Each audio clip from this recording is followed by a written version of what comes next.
welcome to another video here on the Critical Focus channel. First off, a big shout out to all my members who support my work and keeps the paint flowing and the electricity running. Members do get access to the member Discord, will influence the content, the matchups, whatnot. There is a join button below if you feel so inclined. But regardless, I am happy for your support in the form of actually just watching the video, of a like and a comment, and if you haven't already, please do feel free to subscribe as well. And if you are looking to buy Warhammer merch, there is an affiliate link in the video description as well. Let's get on with the video.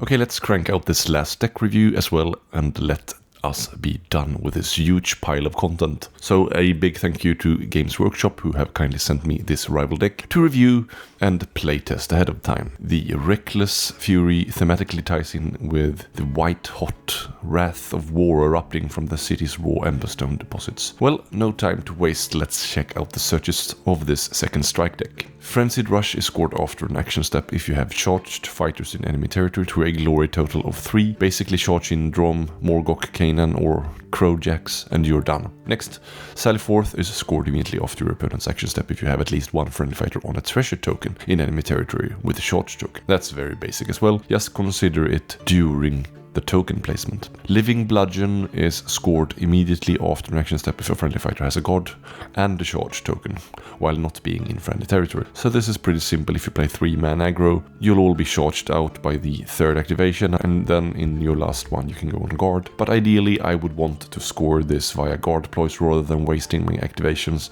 not attacking. Best foot forward means we score it after we successfully attack if we have a charge and is in enemy territory. Very basic, very good. Vicious Brawl needs there to be 3 or more fighters with charge tokens adjacent to each other after an action step, or 2 if we are the underdog. So the second condition is obviously very strong, but I don't want to rely on being in a position I don't want to be in. And the first condition is a bit trickier than it looks, as all 3 of the individual fighters needs to be adjacent to both of the other 2. So we can't simply have one in the middle sort of holding hands with the 2 guys on the flanks. There's tech in the deck here to achieve this for sure, but I would rather complement with some of the super easy no-brainer stuff from the Blazing Assault than worry about this headache. Lastly, we have the Savage Sprinter for having a fighter with 2 move tokens in enemy territory. For the lizards in the picture here, we can charge in with all our 3 big crocs, then react with the Venomites to one of our attacks. Then we can, in our last activation, move the Venomites on their own merits to have that second move token. Still, as it calls for investing in moves rather than tokens that equate to crushing skulls, I could probably swap this in for something more basic from the Blazing Assault as well. End phases, Red Aftermath needs there to be a total bounty of slain enemy heights of 2. This scores us 1 glory. Simple, but we need more glory, as that's what the Blazing Assault direly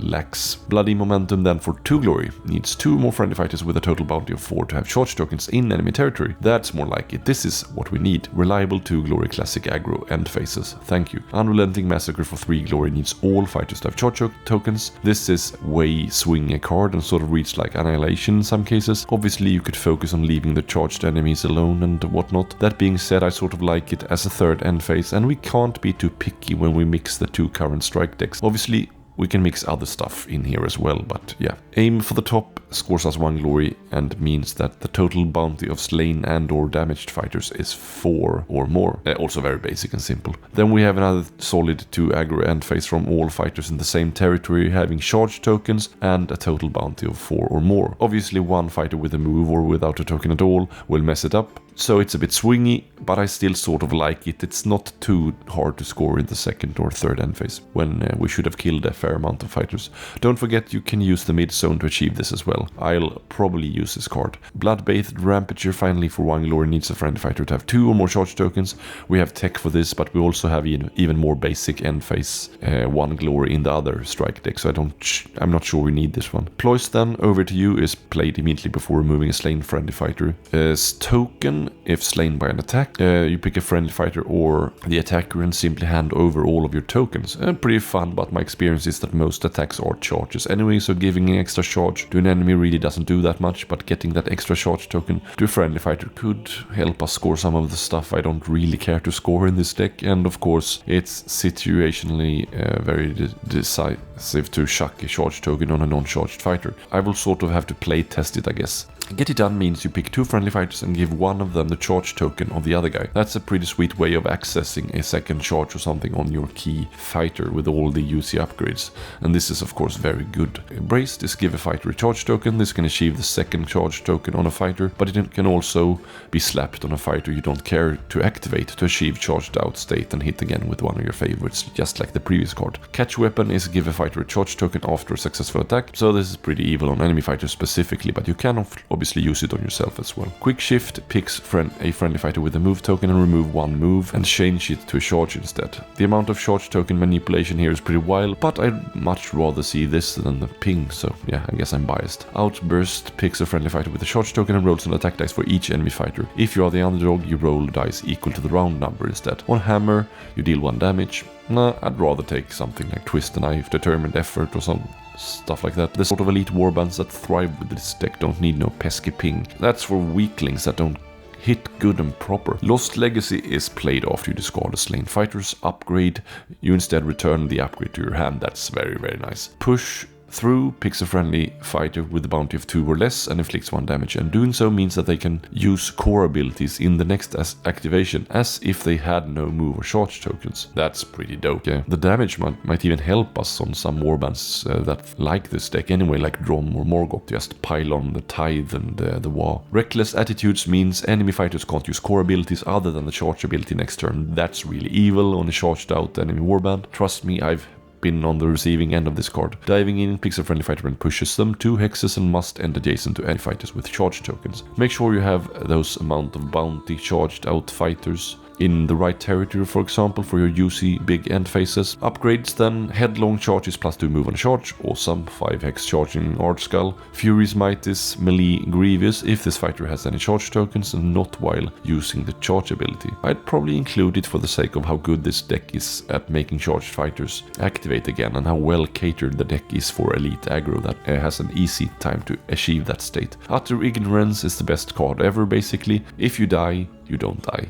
Instead you become vulnerable and lose the upgrade. How sweet is this on the lizards, for example? Stay alive on your last wound and then roll 4 swords with that once per game ability for the multiple ping.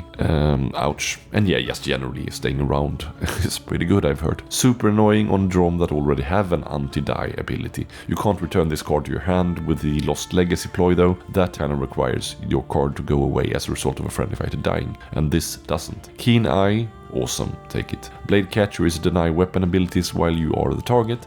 This pretty much reads like -1 damage for God's sake, and as it takes away Grievous, amazing card, especially for only 1 glory. Bellowing Tyrant gives you access to Bellow, which you can use if you have any charge tokens to push each other friendly fighter with charge tokens up to 2 hexes. And then you pick one of those fighters and remove a charge token. Pretty sweet, especially if you really need to lock up one of your key fighters again. Fury of Akshi means fighters adjacent to this fighter can't use core abilities other than charge abilities. So this is pretty wild, and our second sort of card that does this, and it can really screw opponents over, as I said. Head Case means if this fighter has no charge tokens, instead of playing a power card in a power step, you can give them a charge token. That really helps with a bounty of charged fighters in the tight area and can make us achieve the charged out state to activate fighters again. Blades of Wrath means if this fighter is slain before you remove them, you roll dice equal to the battle round for each enemy adjacent. On the roll of a hammer, deal 1 damage. It's okay, I guess, but I'd rather just take attack rerolls and great strength and the like. Still, swinging gives you ensnare while having a charge token when not using charge abilities. I'll pass on this one. Ensnare is too weak of an effect to make the cut, especially with stipulations slapped onto it. That is it, so clearly a more cerebral aggro deck tailored for elite aggro, but I have tried it a couple of times now and it's both really good and great fun to play, so I do encourage you to give this one a try. That's it for me. Have a great rest of your day. Make sure to check out my other content. It's been a wild ride. Take care. Bye.